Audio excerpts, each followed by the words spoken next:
Sekarang lebih kurang 9 malam dan bersama saya di sini jurutera GPS Kelang dan ahli Dewan Undangan Negeri Kota Kemuning yang begitu concern lah kawasan ini sentiasa.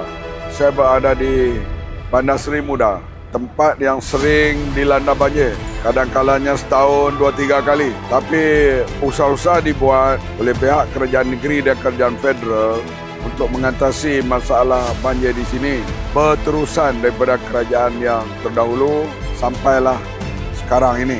Walau bagaimanapun pihak jurutera daerah bahagian GPS mengatakan projek besar-besaran sedang dilaksanakan untuk mengatasi banjir. Untuk pihak GPS kami memang sedang melaksanakan pelbagai projek lah, sama ada projek kerajaan negeri atau kerajaan persekutuan, sama ada langkah segera ataupun langkah jangka panjang.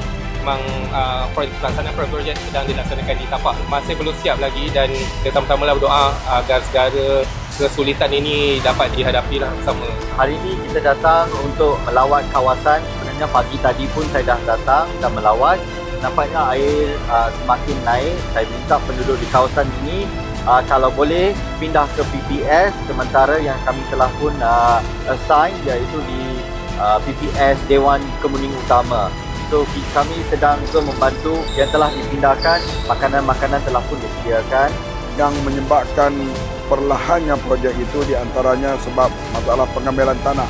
Oleh itu saya berharap semua pihak, pemada individu, agensi kerajaan negeri dan federal bersama-sama berusaha mempercepatkan soal pengambilan tanah supaya projek mengatasi banjir yang berulang kali berlaku di Kota Raja khasnya di Seri Muda ini. Saya terima kasihlah pada jurutera GPS sanggup bersama kami dan bersama dengan satuan penduduk tadi. Walaupun di kedai kopi kita berdialog tadi, tapi kerjasama itu saya amat hargailah.